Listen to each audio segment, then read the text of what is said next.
Hello, good morning and welcome. My name is Craig Smith and welcome to React, Refine and Reset. My role at Jamf is the Senior Education Manager for the UK and Ireland. However, today I am your host and facilitator. My main objective is to make sure that you get the most out of this event, and it's very much. With that in mind, please make sure that you post your questions in the panel below, as we do have some great speakers for you today. So what are we here to discuss? Well, we believe, as many, we have been presented with this sort of accidental opportunity because of the pandemic to really transform education for the better. And we also believe that technology will be a driving force to help really propel things forward. COVID has presented us with a huge challenge, and everyone globally has felt that. Education has been forced to react to ways to work that we've never really expected. And as we progress through the pandemic, adapting and discovering what works and perhaps what doesn't work, we're now really refining our strategies. And we have a fantastic group of education leaders who will share their stories, experience, and insight with you today. Hi Jamf, what is our role in all of this? Well, Jamf is a company with education firmly in its DNA.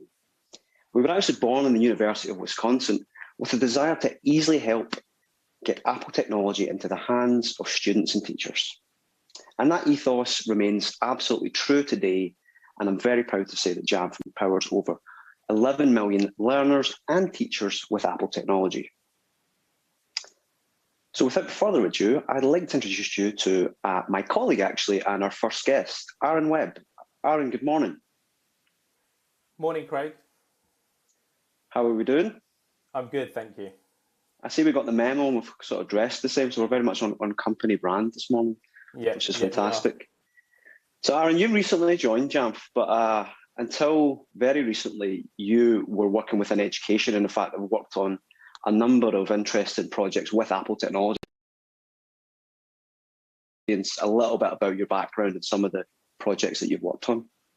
Yeah, so I started working for Hackney Learning Trust, and that was as a project manager role, and it started off as a learning platform position until 2011 when a set of iPads dropped on my desk from the IT director, and he said, make these work in education. It was a very exciting time because the iPads had just come out. It was a great opportunity to see what they could do in the classroom. But there was lots and lots of barriers. Trying to get apps onto the devices was very difficult. There was no platforms that we have now that make that a lot easier for people. But it was a great opportunity to be able to take a small number of iPads, a set of 6, put them into different schools, and then also see what the impact was of that. So we started off with a reading project, 6 iPads, see how that had an impact in terms of reading. where we put 30 iPads into a number of schools, and to see what the impact of a one-to-one iPad rollout would be. I worked quite closely with the teachers and the leaders in that school, and that momentum grew and got a lot more focus from other schools who wanted to try this out. It expanded quite quickly. Moving from that role, I then went into a federation of 3 schools to see what that would look like actually being embedded into the school itself. Again, that started with a small set of devices, growing that, showing the impact, working out how these devices could work in the classroom, but very much sitting with the teachers, coaching them, modelling, taking risks, and really seeing what was working and what wasn't. There was so many different apps out there that we needed to try. Until we eventually got to a point where we wanted to come up with a core set of apps. We knew it was about workflows that really made a difference. Trying to make that technology as transparent as possible so that it really helped the teachers embed it. And then we grew that out. That school became an Apple Distinguished School. And then I moved to a one-to-one deployment, both Mac and iPad in Hackney, Holy Trinity. And that was really a chance to explore how one-to-one devices and the Apple ecosystem really worked, and that became an Apple Distinguished School back in 2018. And I'm an Apple Distinguished Educator from 2013, and I've been working with a lot of these guests that we've got today over the years of me working with technology in schools.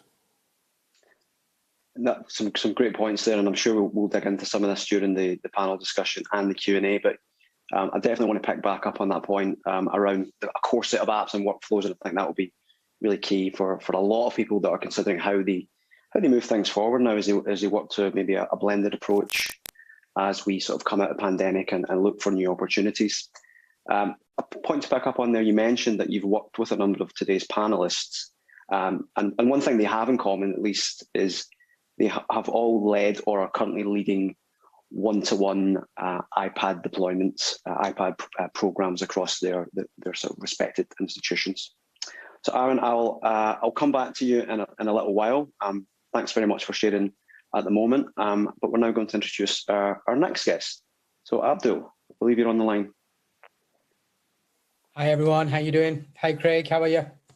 Good, thank you Abdul, great to see you as always. And I believe you're actually dialing in from Istanbul today. I certainly am, dodgy hotel Wi-Fi and everything. Well, yeah. We'll forgive you if you do sort of freeze, but hopefully we'll be okay.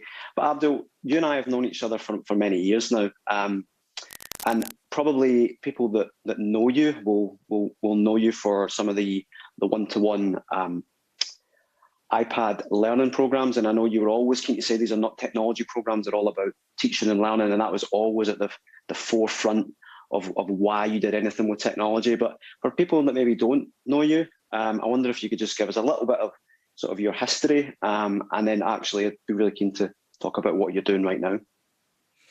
Okay, so that's kind of going back some years, but really we started looking at a family learning project back in my hometown in Bolton in the UK many years ago. And the idea was that how can we expand learning opportunities for students, for families within quite a deprived part of the UK beyond school hours. So it wasn't just in school, it was beyond school hours. And one of our key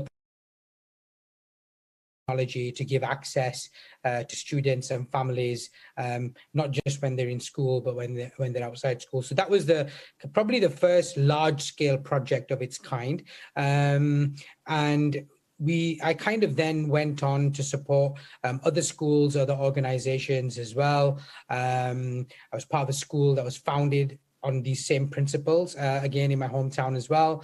And then for the last 5 years or so, I've been working with different schools, some ministries of education as well, to kind of really understand how technology can amplify the learning experience. What can the technology allow us to do now that we couldn't do in the past?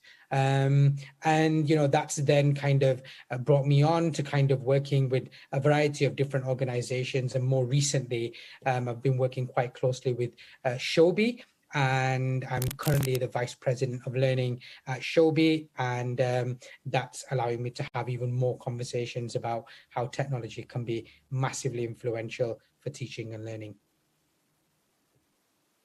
And for me, it was no surprise to see that your involvement with Shobi. I know it's something that you've been passionate about for many years, and particularly around voice and video feedback. And I'm sure that's something we're going to dig into as the event goes on. But I wonder if you could maybe just touch on that briefly. Yeah, I mean, it's kind of been a learning curve for myself as well, like working in different communities, everywhere from island communities, Mauritius, Maldives, which sound really exotic, but bring challenges as far as education and connectivity is concerned, to also countries like India, where there's an upcoming middle income kind of country, where, communities want to be connected. There's huge aspirations for learning. Of the UK, where connectivity is easier in some ways, but I think one of the kind of trends I'm kind of seeing is it's the use of technology to allow us to connect as humans, that's becoming massively powerful. So the use of voice and video for me is a kind of really powerful element. And certainly during the lockdown and what we've experienced over the last 18 months, this is something that's kind of come through. And I think that apart from having lots of other operational kind of advantages, I think the type of technology that we have now, the kind of simplicity and reliability that we can use it with, gives us opportunities in ways that simply just were not possible in the past. Yeah, fantastic. A really good overview, and I think we'll definitely be digging into that a lot further. So Abdul, thanks very much for that introduction. We will come back to you in a short while. And now I think we want to bring on our next guest, Catherine. Catherine, good morning. How are you? I'm very well. How are you? Yeah, I'm good, thank you. Lovely to be here. Thanks very much for joining us. Catherine, I wonder, similar to what we just did with Abdul, I wonder if you just give us a little bit of your sort of history in terms of your career, but also specifically around the sort of education technology piece, and then bringing it right up to what you're doing at the moment, which is really interesting, and I'm sure we'll go into that in a bit more detail. Absolutely, yeah. So I'm head teacher here at Holy Trinity Primary School in Hackney. I've actually been in teaching for over 15 years and became the head in March. I'm the specialist leader in education, Apple's English educator, and very much similar to Aaron, my time with technology actually began about a decade ago in 2012. At the time, the local authority identified me as being innovative with technology, which basically meant I used my interactive whiteboard. And so issued us with initially 30 iPads, but I argued we needed 31 because actually as the adult in the room, I needed one too. And we were able to sort of really run a project within the classroom to sort of see how learning could be changed through the use of technology. As I said, it was back in 2012, so we had the Olympics as well on our doorstep, and it just gave us an opportunity to take learning outside of the classroom and for children to really take control of how they shared their learning. And I think for me, that was the point at which, as a classroom teacher, I could start to see the difference that having that tool within the classroom could make to those children and their learning experience, but also how it altered me as a teacher. Back then, literally, I was plugged book. A very long way since then. So back in 2014, when I was deputy head, I was tasked with designing the vision and plan for a new building that we were moving into within the same school. And so from September 2016, when we moved into that new building, we went one-to-one with iPad across Key Stage 1 and Key Stage 2, and with a complete Mac infrastructure as well. So effectively, the way that I saw it, it would work because we had everything sort of speaking the same language. Don't get me wrong, there were some technical hitches along the way, but the position that we're in now and through using G Suite for Education as well, it meant that in March, when we were starting to begin to see the way that things may go for schools, we were able to flip the learning in our classrooms quite quickly and quite easily. We were already sharing content with our children through Google Classroom, and they were sharing it back with us in that way. So we were able to invite parents in, back when we were allowed to have them in the same room, and children were bringing in their devices and we were getting them logged in, and they were able to take those home and go from there. So yeah, we've come a long way in a long time, but then also a long way in a very short time as well. Short time as well, absolutely. And your school is, I've had the pleasure of spending a couple of days there. It is such a fantastic school, amazing building. And what I love about it, it blends the traditional with what people might call the traditional, or with technology, and it just seems absolutely seamless. And I love the chickens and all the animals there as well. And it's such an amazing school. One thing I want to ask about was, you mentioned there about that sort of transition. You're able to flip the learning quite easily, and this is something that I've been hearing quite a lot. I was at an Apple Distinguished Schools event last week, where other schools were sharing their stories that actually the learning in the classroom looked quite similar to what learning would be. I just wonder if that was the same sort of for your school, and how you were able to sort of transition really quickly. Yeah, so I mean, I would say that what we were doing in sort of March, April, May is very different to what we were then doing in January when we closed again. The sort of the content that was being shared was very much teacher-led. And what we learned in that first lockdown really was that actually we were able to use some of the fantastic resources that are already out there and spend much more of our teacher time either in small groups or one-to-one, working with children, and rather than having sort of live streaming lessons all the time, but actually going for sort of check-ins at the beginning of the day, at the end of the day, sort of to allow that, you know, that dialogue between children and their teachers. However, actually the power of the video, which Abdul touched on, to be able to sort of pause something, rewind something, rewatch something is very powerful. It means that if you can't access it at that point in the day, or if you've misunderstood something, you can't rewind your teacher, but you can rewind a video that your teacher's potentially made, or a video that's already out there that the teacher's then able to share with you. So one of our biggest changes, I think, from that first lockdown to this one in January was actually how our teachers were spending their time. So they were spending far less time creating content and far more time actually responding to children and working with children, be it either in the classroom or be it via Google Meets at home. Yeah, that makes a lot of sense. I know we touched on this before when we chatted offline around accessing pre-prepared high-quality content, and also stuff that teachers will create themselves. And I think there's obviously, you mentioned there's definitely value of having both, and I think that's a subject we'll definitely dig into as we move along. So, Catherine, thanks very much. We will bring you back in very shortly. Our next guest, and that's Andrew Joe. Andrew, good morning. Hi, Craig. How are you? I'm good. I'm good, man. How are you? I'm very well. Did you join us from sunny Greenock this morning? Yep, sunny Greenock. We're basking in the 10-degree temperatures at the moment, and unusually it's not raining. Fantastic. Andrew, we go back even longer than I do with Abdul. I've known you for many years. Had the pleasure of working with you more recently again on some fantastic projects. But just for the benefit of everyone here today, I wonder if you could just give us, again, this sort of a little bit of a history of your involvement with education technology and some of those cool projects you've worked on, and then right up to stuff that you're working on at the moment. Yeah, I kind of stumbled into the technology in education. I've been a teacher since about 96, 97, something like that. Really thoroughly enjoyed being in the classroom, absolutely loved teaching and working with the kids. And in that time used many different types of technology, and probably the way that we all did, you know, the technologies that kind of came in and mostly went and sometimes ended up in the cupboard and not very well used.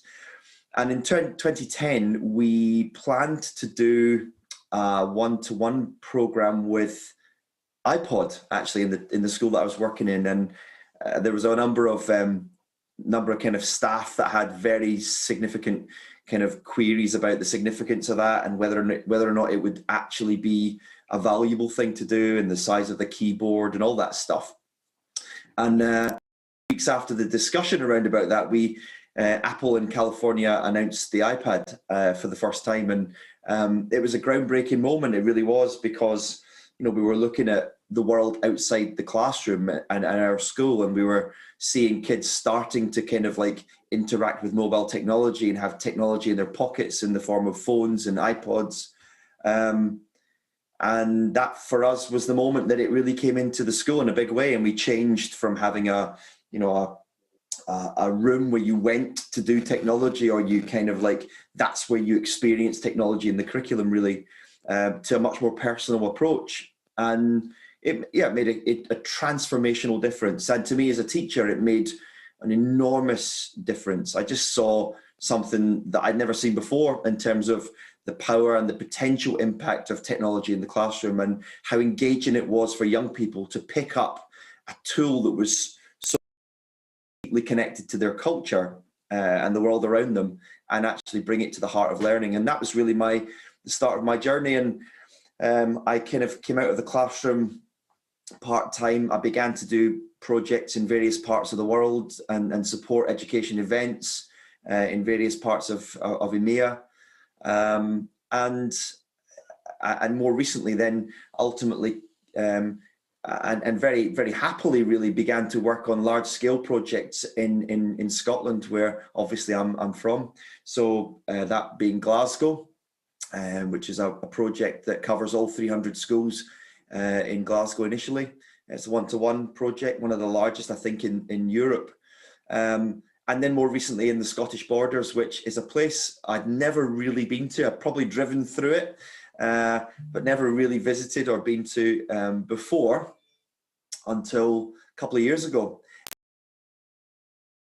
And that is something that is possibly one of the things I'm most proud of in terms of the work that I've ever been involved in, and absolutely passionate and excited about as we move forward. So yeah, that's the journey. It's a journey that I still find very motivating, incredibly exciting.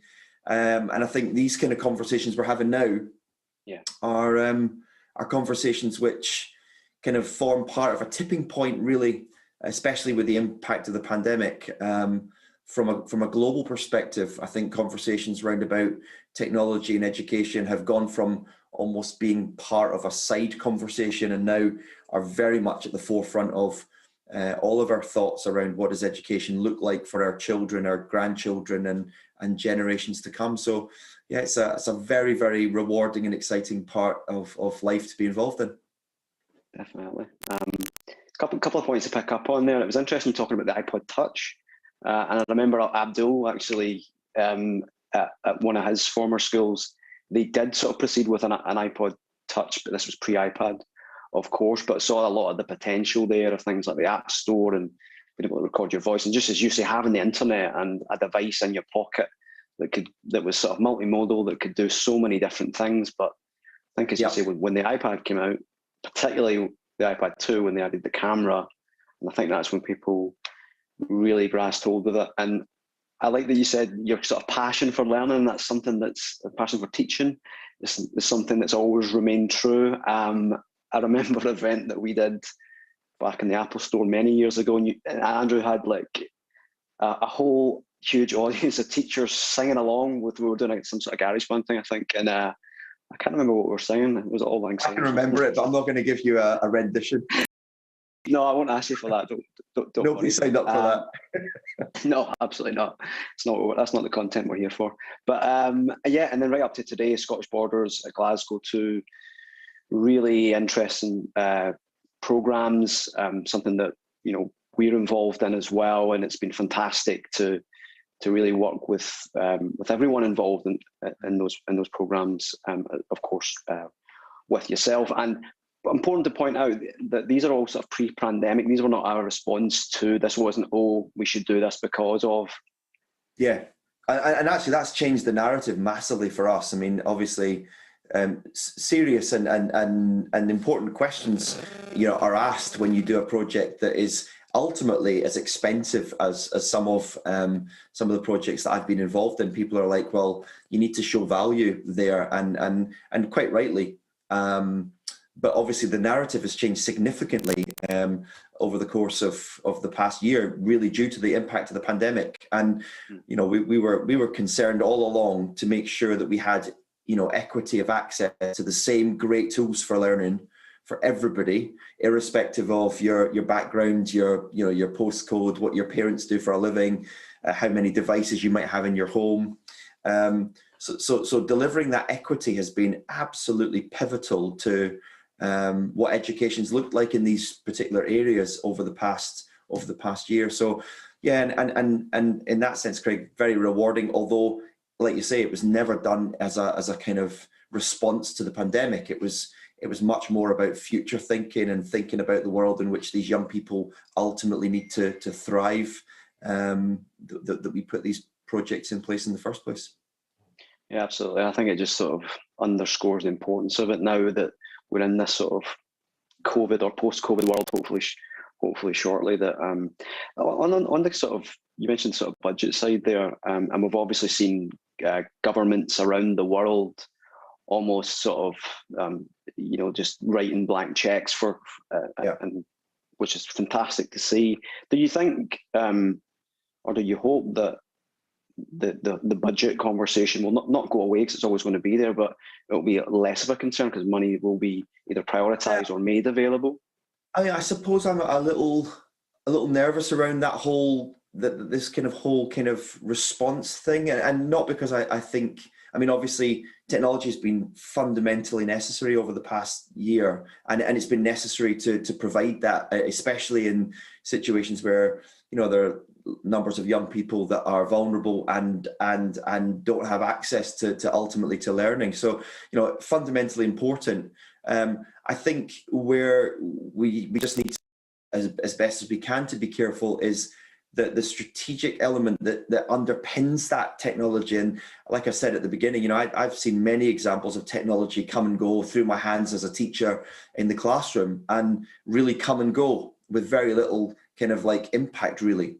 And so I think one of the things that I genuinely do feel passionately about is the value that we see from what we do with technology, and how we realize that value, and how we make sure that value is really kind of drilled down to every young person that touches the technology, that they see it, that they value it, that they interact with it, and that they can kind of see a direct impact really for them as a learner, as an end user, as if you like, of the technology. So yeah, I mean, the budget conversation, hopefully and possibly it will be a little bit easier going forward, but I still think it's on us to demonstrate value and strategic value in terms of the way we put these projects in place. Absolutely, and again, we will undoubtedly dig into that as we bring you all back together. But before we do that, we do have one final panelist, last but by no means least. We have Jenny Dunn. Good morning. Good morning, how are you?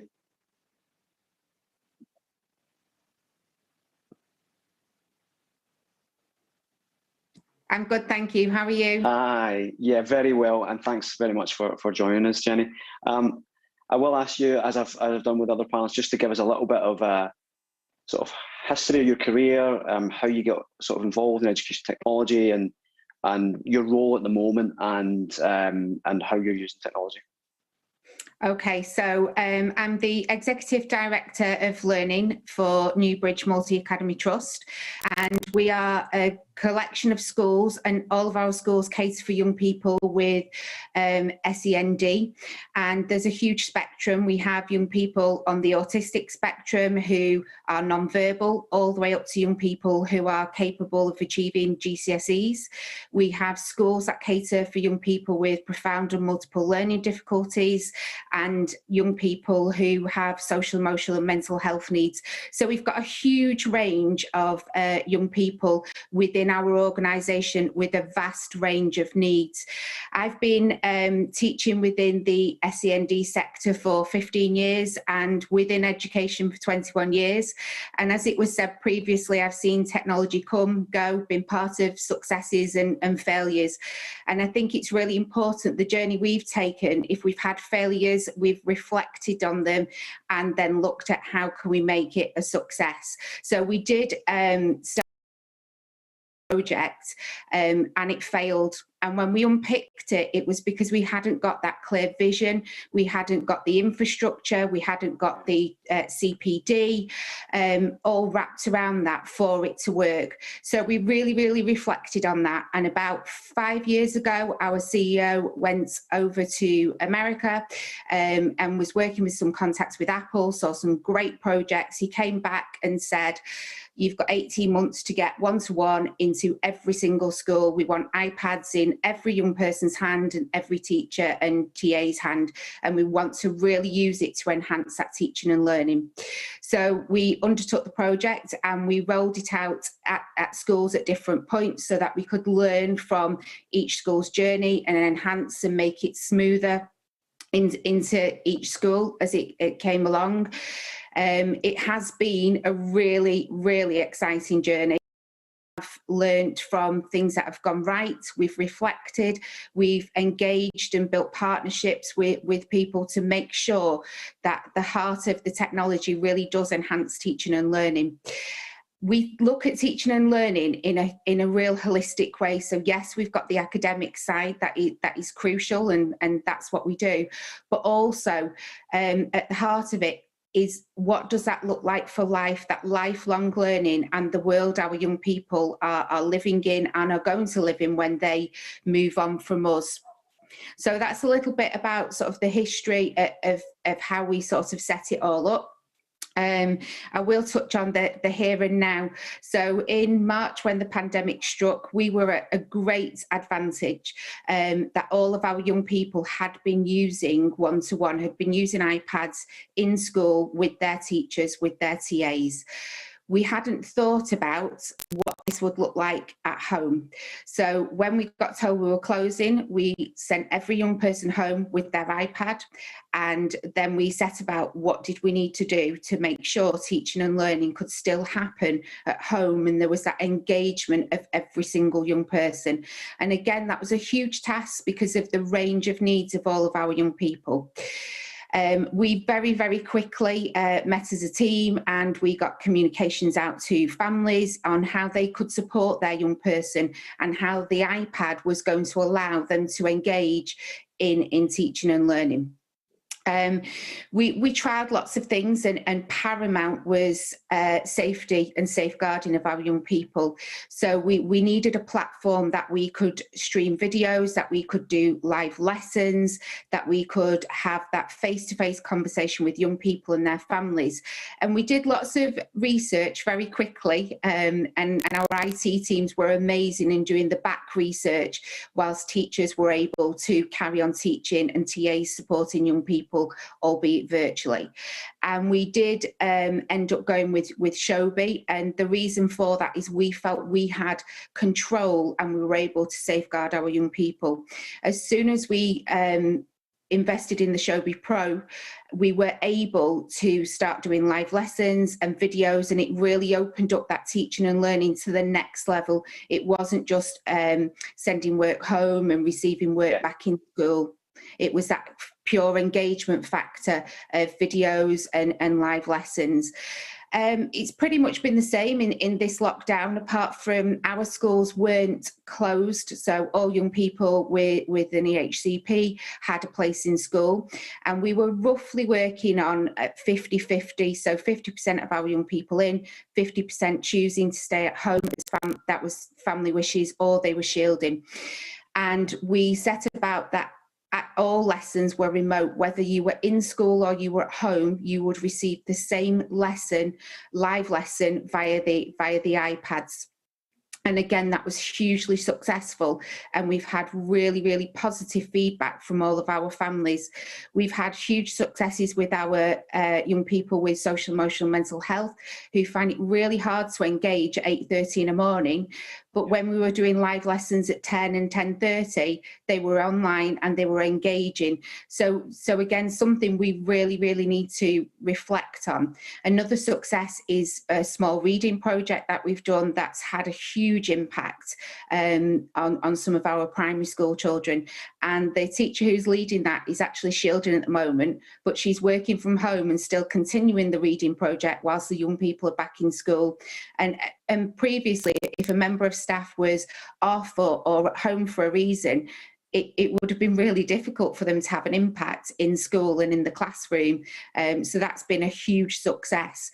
Another success is that parental engagement. We've had huge engagement from our families and real positive feedback. So at the moment, we're at the point of pressing pause just for a second to reflect on everything we've been through in the pandemic and how it's almost propelled the one-to-one project because we've had to, and what bits of that do we need to take forwards to move the project on even further? Yeah, no, I mean, there's loads that we can dig into there, and we certainly will once we bring you all back together. A couple of things I wanted to touch on. So what I'm hearing here is the importance of having a strategic plan and not just sort of putting technology in. And I think there'll be a lot of people watching today and maybe watching on the recording who have maybe had devices provided to them, which is fantastic. But I think they've now got an opportunity to, as schools reopen, as they have, to really sort of plan that out and how they want to take things forward. Also, you made a great point around you've got teaching and learning, and you've got the IT people that are part of the organisation, and not always do they come together to work together for the greater good, and quite often their priorities can be different. I've certainly found that speaking with a lot of multi-academy trusts recently, but having that holistic view and coming together is so vital, as I think you've demonstrated extremely well there. With that, I would like to bring everyone back into the room, and we'll sort of get the discussions going as we move into the sort of next part of the event. So welcome back, everyone. Thanks very much for your great introduction. So much stuff to dig into there. There really is. I'm thinking, where do we start? You've given me a really difficult job to actually pick that out. But I think I'll start with we touched on obviously the pandemic and how you've had to adapt and change. What would you say has been the biggest barrier to teaching and learning shifting to either, as Jenny mentioned, that 50-50 approach, the blended approach, or a complete remote learning? Andrew, I'm looking at you, so I'm going to. I was like, who's it going to pick on? Who's it going to pick on with you? Obviously, I mean, it's changed everything, really, hasn't it? I mean, for us, I think for all of us, in some degree, a big part of our job was to advocate for the power of technology in the hands of teachers. And sometimes you were dealing with teachers across a whole spectrum of confidence, and it was about developing that confidence and trying to convince them that technology had a really positive role to play in the classroom. And that, in essence, has changed because everybody's been using technology as the fundamental delivery mechanism for learning tasks over the past year. So there's been, that has happened, if you like, and done an awful lot of good, I think, in the progress. But I think that's also produced an amount of strain and stress on our teaching staff. And I think we found, like, being able to kind of try and support that, try and make strategic decisions about the technology that are ultimately based on the experience of our teachers and ultimately the experience of our learners has been one of the biggest challenges of the pandemic, to try and make sure that the technology we're refining what we're looking for so that we're really focusing on making people's life technology and not just being an added strain and stress at a time when there's certainly enough to be strained and stressed about. So yeah, that's been one thing we've certainly focused quite a lot on in terms of our delivery mechanism and our support planning and stuff like that.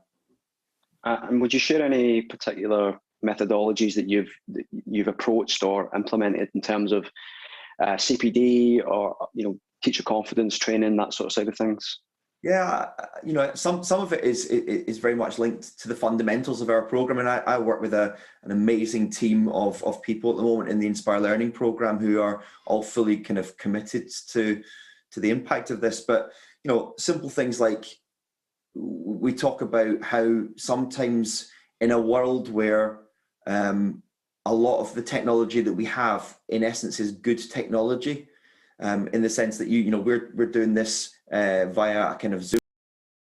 We could be using WebEx, or we could be using Teams, or there's a multiplicity of options, and they all work pretty well. They do kind of the same thing, and sometimes for us, particularly over the past wee while, it's not been so much the decision that you've made, but it's been the importance of making a decision.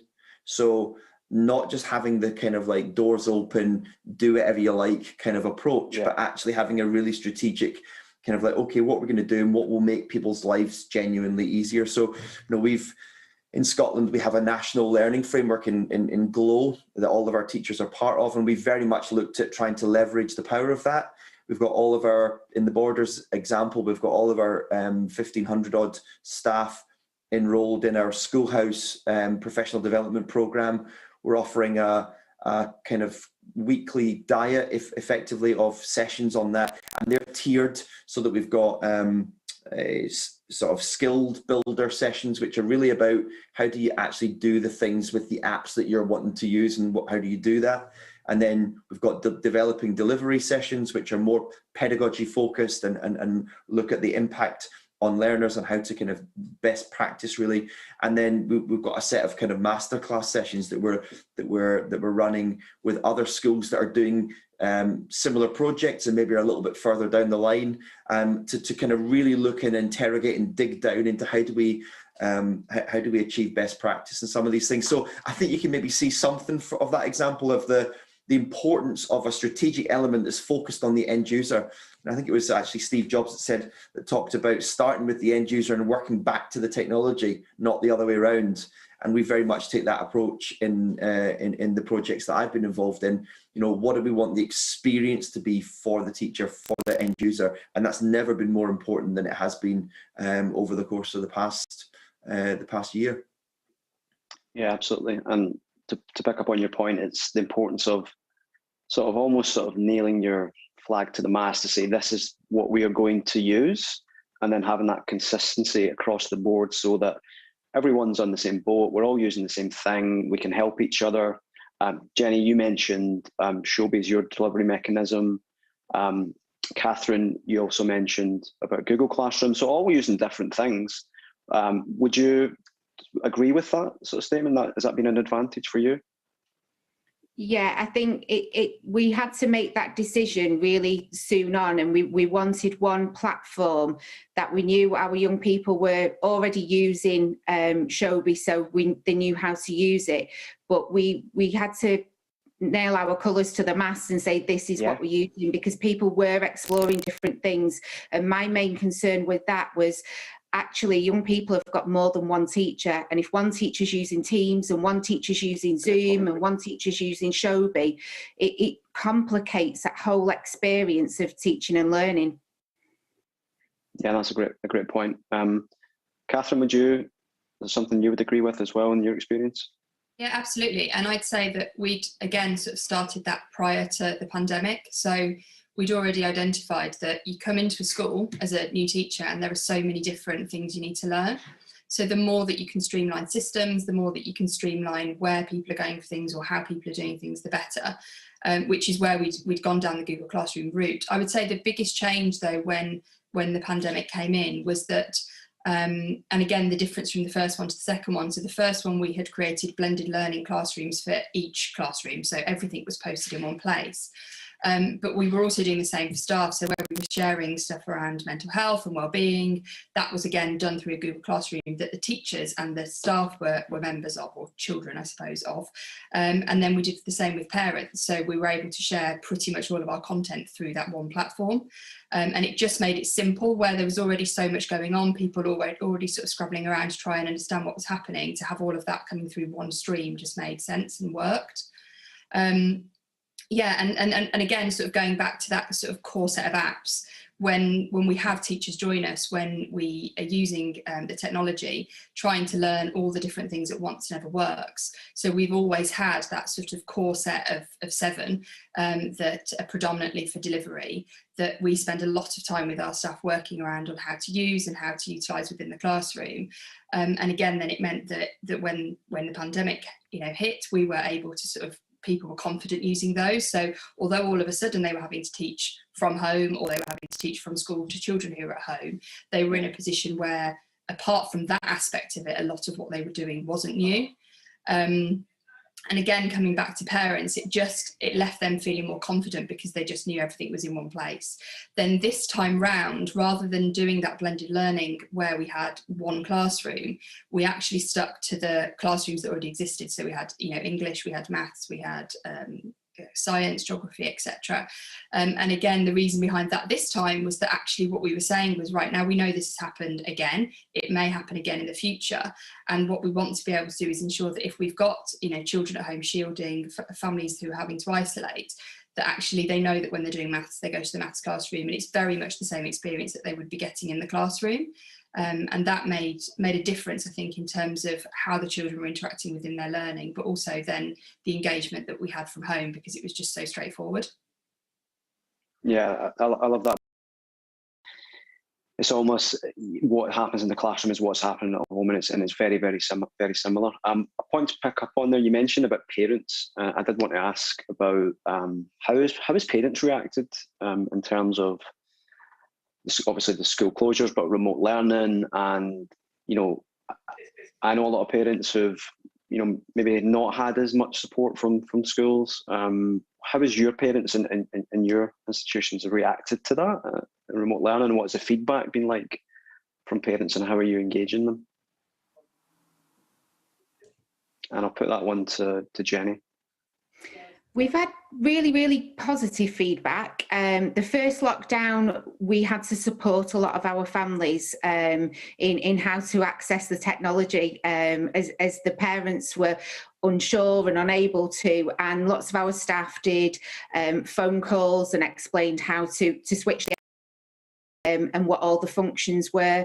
As soon as the parents felt comfortable and confident, we've had brilliant support, and we've really tailored what learning has happened at home. So some young people found it really difficult because home is home and school is school. So we changed the teaching and learning that young person would get, and it was a lot more holistic. Some young people found it really difficult when they didn't have the structure of the timetable, like what was being said before. So we changed that. When it's maths, when it's English, and put more structure into it. And I think because parents were able to feed back to us and we responded to that, there was real engagement from our families. And also they felt supported. We weren't just picking up the phone and doing a welfare call. We were actually having a video call. So we had eyes on the young people, and parents could see a familiar face, and it was more personal than just that phone call home. So overall, I would say it's been positive. And would you say the engagement's almost increased in some cases with parents? Yeah, definitely. And that's one of the things we want to sort of harness and take forward with us. So we know we've got some families who really struggle to do things like reading books with their young people. And when we set up the reading programme, it was lovely because parents were actually coming online with their child and engaging in the reading and saying, we've done our homework. And I would say that engagement with families has definitely increased. A lot of our young people come into school on transport, so we don't have that face-to-face contact with parents as other schools do, and I think the lockdowns almost enhanced and enriched our parental engagement. That's really interesting. That's something obviously definitely want want to take forward. Abdul, I just want to bring you in here actually on this point. You mentioned some of the initiatives that you worked on in the past were very much family learning initiatives, and it wasn't about necessarily just the people, it was engaging the wider family. And I know that's always something that you've been passionate about. Do you see the device or the iPad as almost like a sort of little window into that child's learning?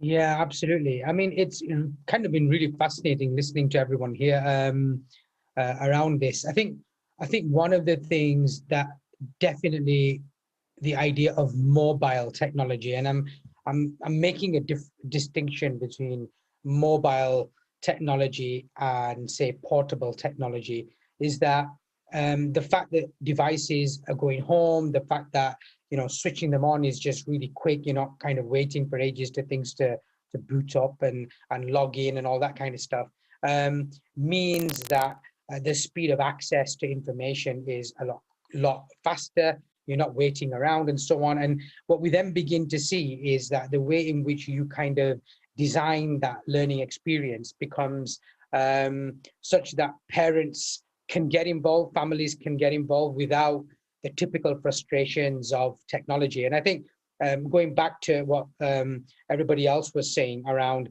having that consistency becomes really important for parents as well. If you have 3 children going to a school and all 3 children are using different tools with different teachers and so on, it becomes, from a parental perspective, becomes almost impossible to keep track of what's going on. And I think the pandemic certainly shown that, where people kind of started to use one particular platform or tool and kind of that becomes their non-negotiable if you want kind of moving forward. Doesn't mean that you don't explore other things, but certainly having that approach really kind of lends itself to that parental engagement. I mean, there's a lot of research that the Education Endowment Fund has done around parental engagement and the impact that it has on children's learning, because parents are able to take part. Now, one of the things that I've certainly seen is when teachers are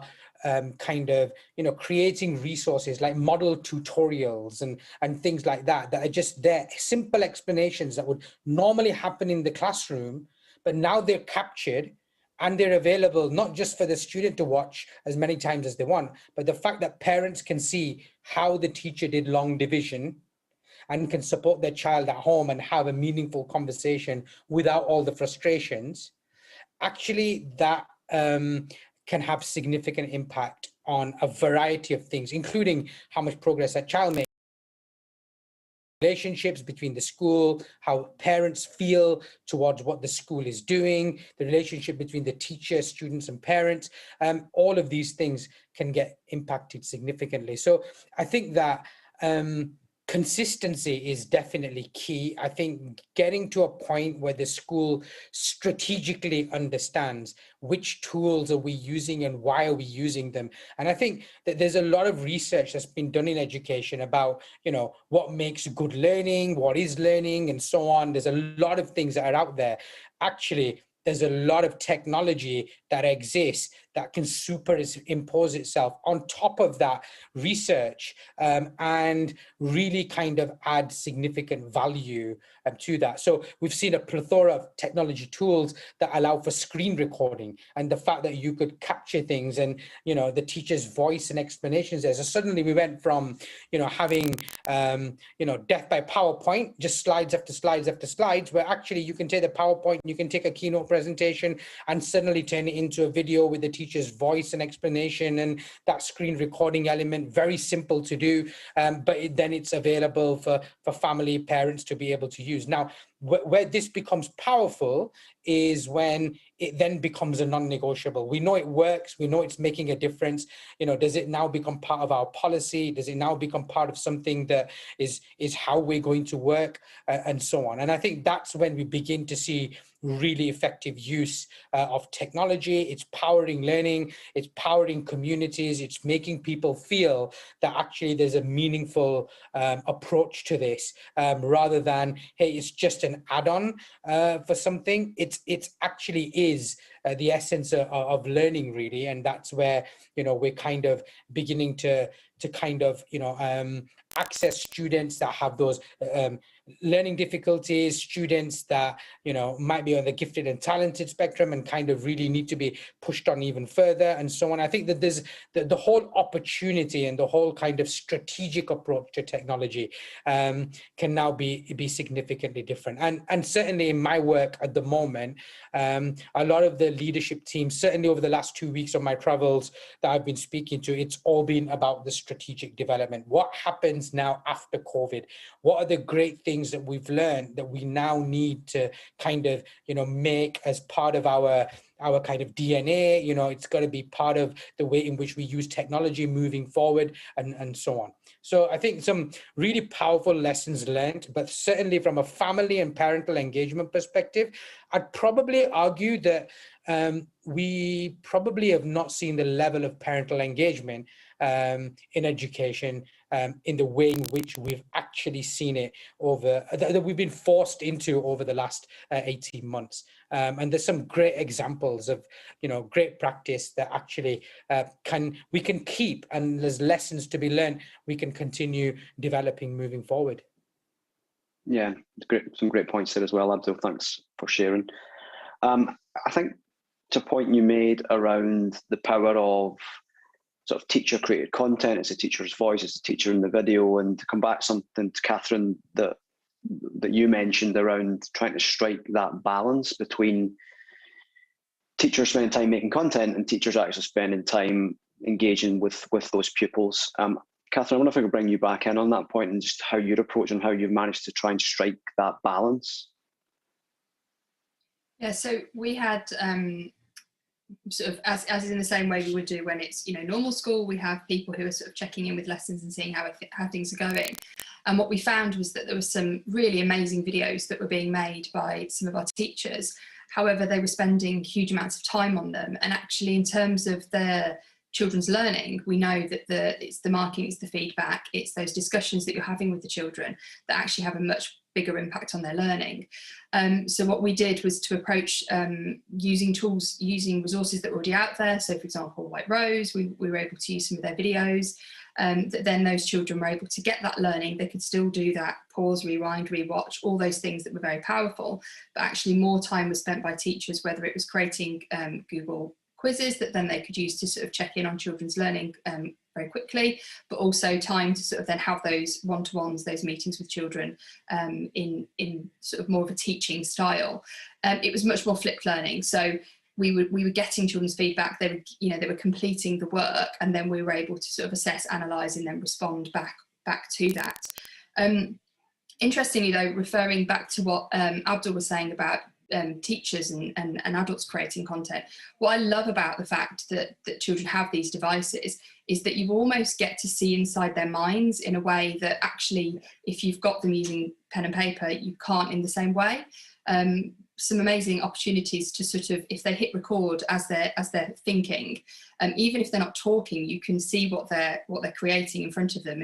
And if it was something they'd done in a book, they may have rubbed it out and you then never see it. By being on a video, being recorded, unless they've obviously gone back and deleted that themselves as well, you have that opportunity to see what they're thinking, which is so powerful as a teacher, and something that, you know, there'd be very little chance as an adult with 30 children in a classroom that you would have that opportunity. So even with children in the classroom, having them using those devices where they're able to record what they're doing and explain their understanding, it's so much more powerful than them just writing a couple of sentences in a book in terms of their explanation. Yeah, absolutely. No, that's a great point around the sort of seeing that working out. And you're always told to show me how you got to the answer, not just the answer, but as you say, they can easily just rub it out and just put in the answer. And that power of video again really coming to the forefront. We've had some great questions coming in, so please continue to put them in there. We will shortly move to the sort of audience sort of Q&A.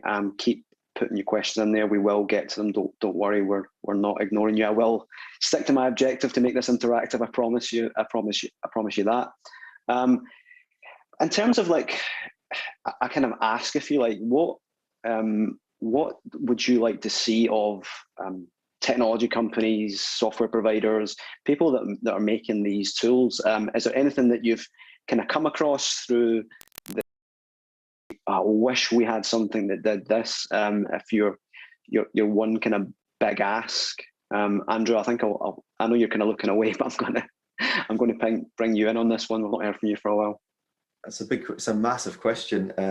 I don't think there's not one thing that I don't think exists or that I'm aware of that doesn't exist in terms of a feature or an app. And obviously we've got huge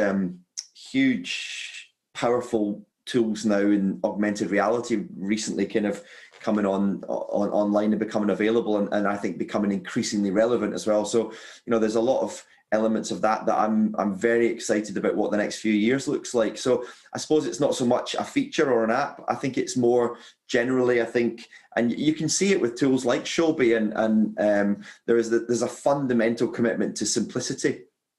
And I think the more that we can support and focus always on the end user and what this allows and facilitates, rather than the interface, and I have to say, you know, broadly speaking, I think that is a place where we are right now, that there's a kind of really fundamental focus on design in terms of software, and particularly on apps and on the iPad, and that is translating into real impact in the classroom. And that's something I'd love to just see that continue, that kind of relentless focus on simplicity.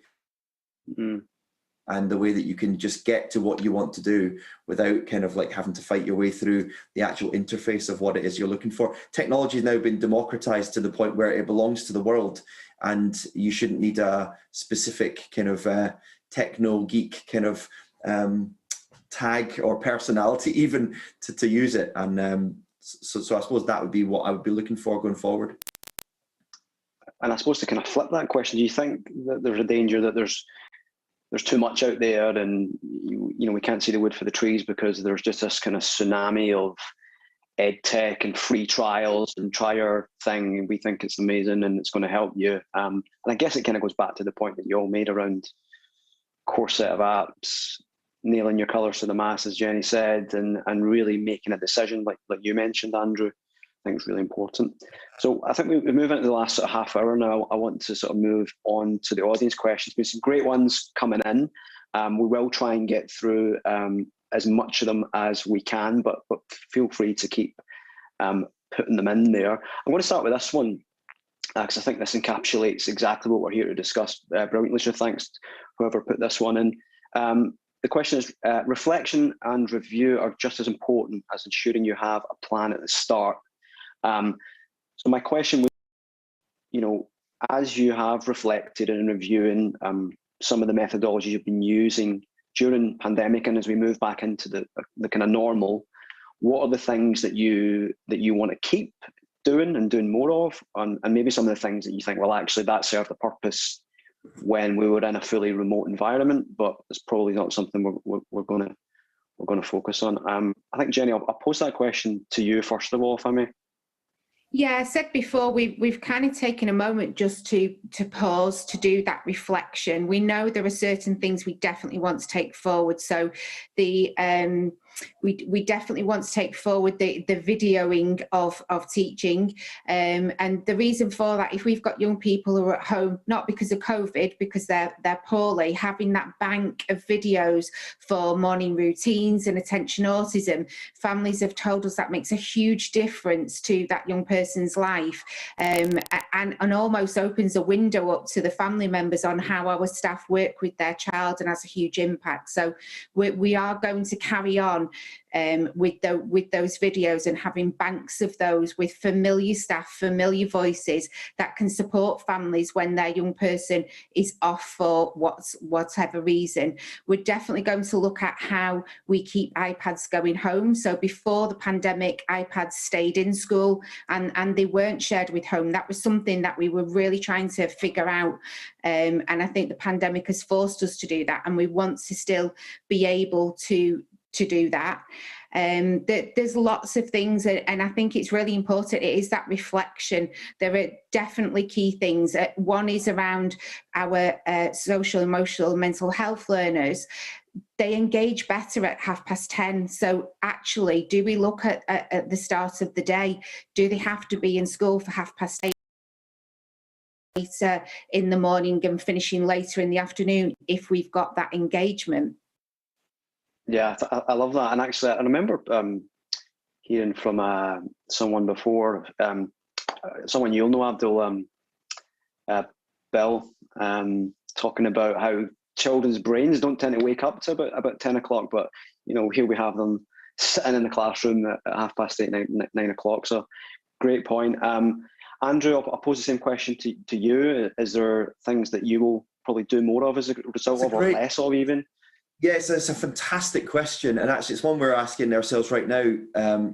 We've done the kind of like the what question in many ways, because we've done the deployment and we've worked a lot on that, the experience, and actually we're kind of now looking at the kind of so what and now what kind of elements of that. And I totally think the question's bang on the money in terms of the importance of reflection, because there's this element that we always focus on about developing a sense of urgency at the beginning of a project, about kind of developing a kind of coalition around about an idea and a vision and the strategy and all that stuff. And actually, I think right now where we're at in this pandemic, it's in almost kind of supercharged all those elements, if you like, to some degree.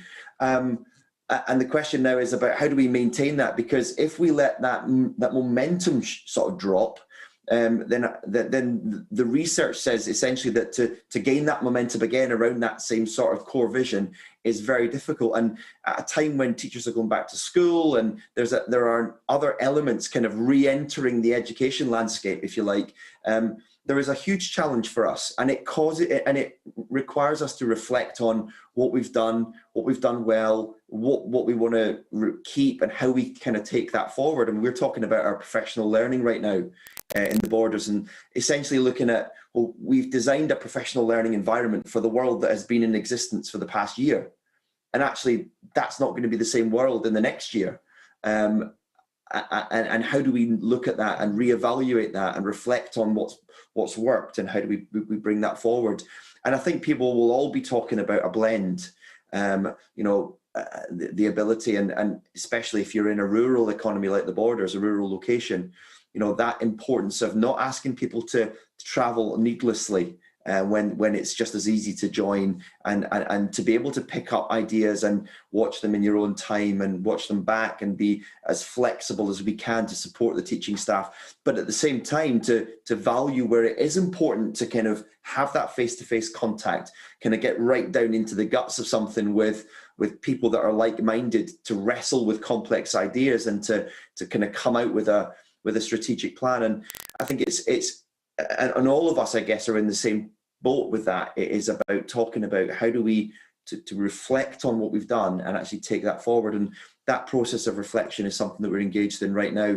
Looking at the metrics, looking at the data, looking at how what's worked and what's been beneficial and what hasn't, and then taking that forward into the next world. So I think that's a really bang on point about, it's not just about the strategy at the beginning, it's about the reflection all the way through and right now. Another question there, kind of linked to that. Question is, how has teachers' roles changed, especially with the rise of personalised learning? And I think to extend that question on slightly is, how do you think teachers' roles might evolve going forward as well? And I'll put that question to Catherine. I think in some ways they they won't change massively in a school like ours where we were doing a lot already. They were already creating content, whether it be as they were teaching a lesson, they were hitting record on their screens and it was going. But I do think in terms of more facilitators of learning, I think that as children get used to this new style where actually it's not an adult, at the front of a classroom or in some cases at the back of a classroom leading that learning, but actually they become the leaders and they are sort of self-led, and that actually the adults within the room become facilitators more so than those leaders. That's obviously a massive learning curve, and training needs to go in around that. And I sort of, again, I suppose picking up on what Andrew was saying, our reflection on all of this is actually with all of the stakeholders. So we're not just having those conversations with teachers, but also actually with our parents, what works well for you and why.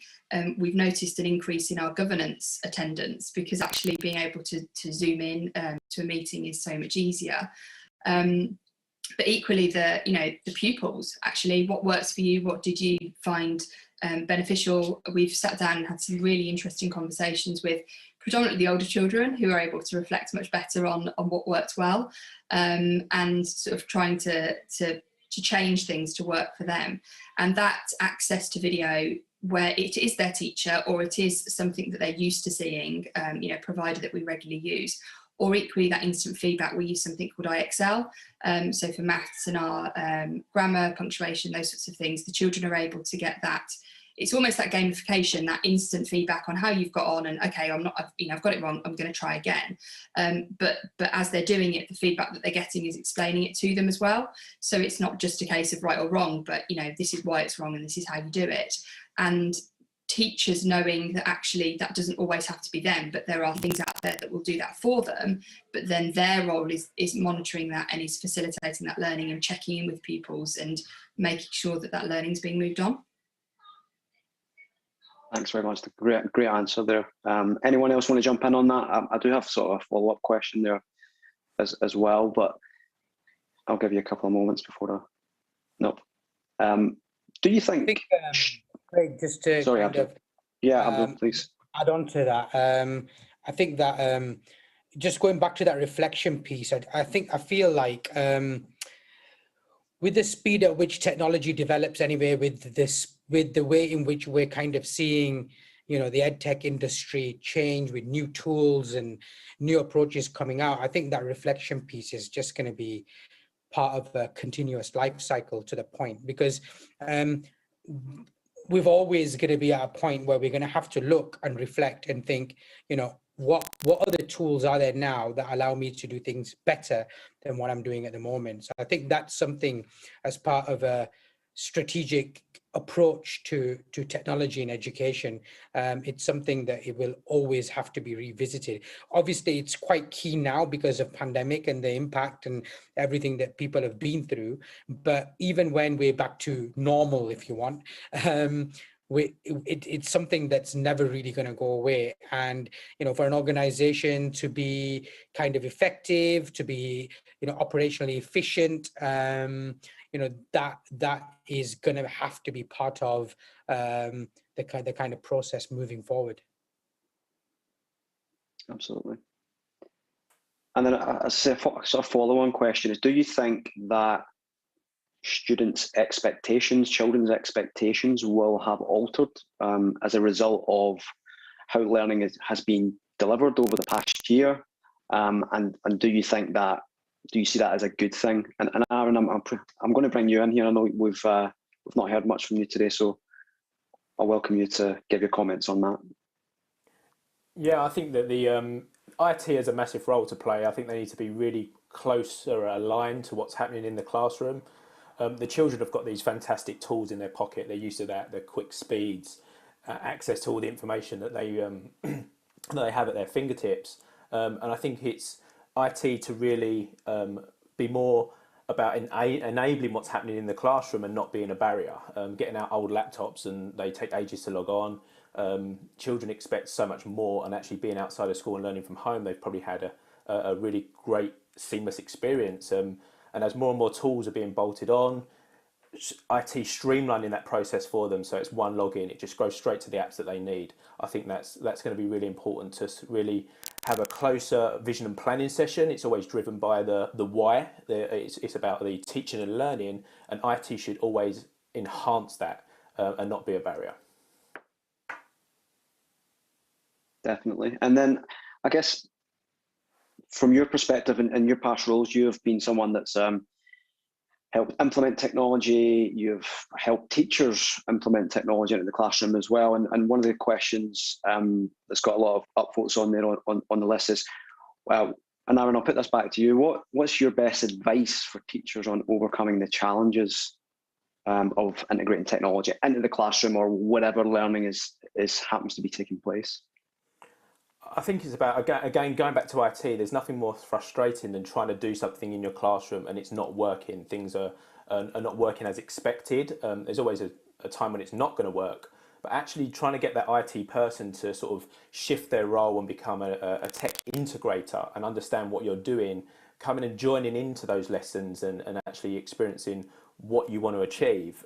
And then having those conversations and sitting down with them to say, like, this is what I want to do in my lesson. Can you help? And it's going to be a learning curve for them too. They're not used to probably some of these tools. They don't know how they work in the classroom, but it really needs to talk to each other so that we get the best experience for the users, the teachers, and IT can help empower them to do that. And Catherine, I'll bring you back on this question as well, because you mentioned in your sort of opening sort of introduction that you had a role that was a sort of tech innovator at the local authority, and you were, I guess, one of the people responsible for helping teachers overcome some of those maybe challenges and barriers to using technology.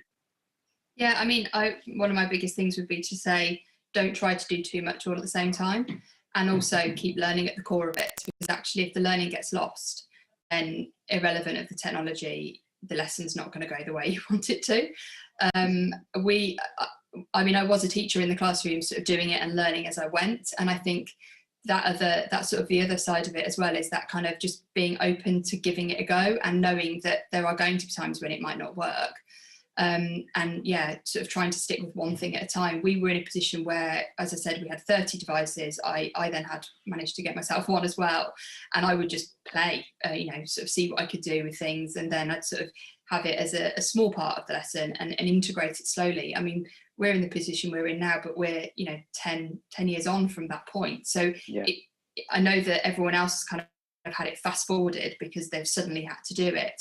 But in that reflection, taking that moment to sort of step back and think, okay, right, so of these things that we've done, which one has worked the best? Which one has had the most impact on teaching and learning? Let's focus our time on that and then build out from there, as opposed to sort of saying, right, we've got all these things, we need to try and use them all at once. I don't think that works particularly well. And I know that, I mean, when we first had those devices and I got sort of very excited about apps and we had loads of them, when we moved into the new building that we're in now, and we went one-to-one across Key Stage 1 and Key Stage 2, we at that point made sure that every adult in the school also had a device. Every adult had access to sort of core elements of learning, but then they could also themselves sort of have that bespoke time they could book sessions in with the IT person or with myself, and just to really sort of look at how they could use things. And also a lot of learning from one another. We dedicated 10 minutes of staff meeting times to share things that have gone well, but also share things that have gone badly. It doesn't always go the way it's meant to, and accepting that.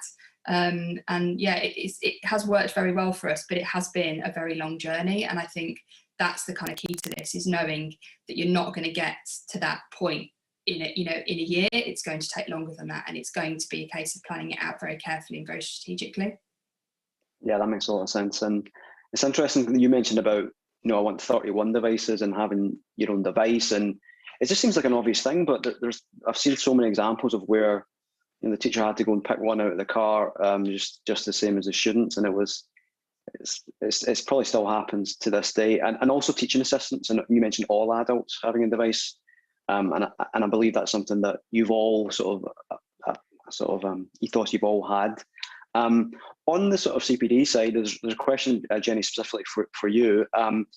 Yeah, Jenny, you talked about reviewing what went wrong, resulting in putting in place a proper vision and plan with CPD. How did you approach this and to get a plan that actually worked for you? Yeah, I think it was really important. We looked at and reflected on what had gone wrong. So basically, we'd set it up wrong. We hadn't taken the staff team with us. We'd not invested proper CPD. We'd kind of just got some iPads and put them in departments, and there was disconnect. So, you know, if you were in maths, you got the maths iPads, and then you toddled off to English and you got the English iPads. So there was no ownership for the young people, that saving of work, that marking and feedback. And when we reflected, that was the wrong way. So we stopped, we accepted that that hadn't worked. But what we did do is looked at what had worked. So there were higher levels of engagement. We had seen improvements in certain areas of maths and in reading. We'd seen fantastic engagement in science. So we knew something was working. We just hadn't got it right. And when we analysed that, it was down to the strategy, the CPD, and the ownership for the young people. Owning your own device that is yours, that saves your work, that allows you to showcase your work and access things when you want to. That was definitely the failure, and so that's what we put into our vision, but also broadening it to life skills. Actually, this is a tool for life, for young people to access the world out there, not just their academic education. Yeah, great answer. Love it. Absolutely love it. We've got tons of more questions coming in, and I'm conscious that we've got just over 12 minutes to go, and I want to try and get through as many of these as we can. Another great question here. I love this question that just came in. If someone was to start from the very beginning, having never used any of the solutions that you discussed on here today, anything that you've mentioned already, what is the first thing that they should consider? And Abdul, I'll put that question to you. Ooh, blank page. Blank page. I think you've got to start off. I feel you really got to start off with what impact and what's the return on investment that they're going to be looking for. So the return on investment obviously is going to be teaching and learning. It's going to be time efficiencies, cost efficiencies. These are the things that they're going to be looking at. But realistically, if we invest and we start investing in technology and education, our main kind of focus should be what's the impact that it's going to have on the outcomes for the children. So what is it that you're looking to improve? Where are the areas where you can maximize the best opportunities for children and so on? And I think for me, that's kind of the starting point. Yes, there's lots and lots of other things to kind of consider, but what are the things that the outcomes that you're looking for that's really going to make a difference in terms of teaching, in terms of the way in which the teachers approach things in the classroom, the way in which students can respond, give feedback and so on, the way in which parents are going to engage and be part of the whole kind of learning conversation and so on. So for me, it has to be a clear focus on where is the technology going to amplify the learning experiences? What is it that you're looking for in that area? And in many ways, for some of the projects that I've been working on, we've actually looked at research-based approaches and then applied technology to kind of amplify that. Yeah, no, great points there again, Abdul. And a couple of comments, not so much questions, but certainly I think we'll spark some discussion. Following on to that, Abdul, Martin, hi Martin, thanks for joining us, Martin, part of the ADE community as well. He's asked, or he said rather, from his point of view, it's best is to start with a why, have a school vision and clearly explain, to your point, what the intended goal is from that vision. Is that something that you would agree in your experience? I see quite a lot of nodding heads. Definitely. I mean, the whole vision conversation is really quite key. There are schools that you can go into and nobody really knows what the vision is, or it can't be articulated, or it can't be explained. And sometimes it's not a bad thing to sit down again and kind of revisit the vision and say, hey, is this still our vision? Was it something that was written down 100 years ago, and that's what everybody's been kind of doing. So I think all the different people, it's not a bad place to start. And a linked question, I would say as well from Michael. Hi, Michael. Good morning. Thanks for joining us. Michael says LAs or local authorities or governors, it could be anyone, want evidence of improved attainment. Michael says he thinks it's the wrong question, and does it provide conditions that enhance opportunities in pedagogy? And he wanted to get the thoughts of the panel on that. Andrew, I'll come to you on that one. Yeah, I mean, I get totally what Michael's saying, and often we're probably all in this situation that we get asked a lot. You know, you spent X money on iPads, for example. You know, how much is the attainment improved? As if there was a direct correlation, and actually, a lot of the kind of key questions that need to be asked around about that this morning. You know, the strategic planning, the decisions that we make, what tools we're putting in place, how we embed those tools, the teacher training and support and professional development that accompanies all of that. All of these are absolutely critical factors. And, you know, to go back to our introductions in the beginning, I think many of us have seen technology being put in and making very little impact, or sometimes even making a negative impact. And I think, you know, Jenny referenced that very powerfully in her introduction to herself there. So yeah, I agree with that. I think what is really interesting to me right now is to capture some of the impact of the technology around about these key projects. So looking at, you know, engagement statistics, you know, looking at, you know, if you've planned a strategic intervention, you know, also remembering to plan what is, do you know that you've been successful? And that's just, I guess, examples of good practice. So although I'm nervous about anything that says technology raises attainment, because I think the middle gap is full of all the stuff that makes it work, at the same time, I think it's really important, if we're going to make strategic interventions, be they with technology or purely learning and teaching, that we look at how do we baseline, how do we know what we're doing is being successful, and if it's working, let's do more of it and let's do it better. And then if it's not working, and again, as Jenny very powerfully said, let's just almost look and stop, and then look at why, and actually look at what we do differently. And I think some of what we're doing right now at this particular moment in time is exactly that. You know, looking at what's working and what's not working. So I agree with Michael 100%.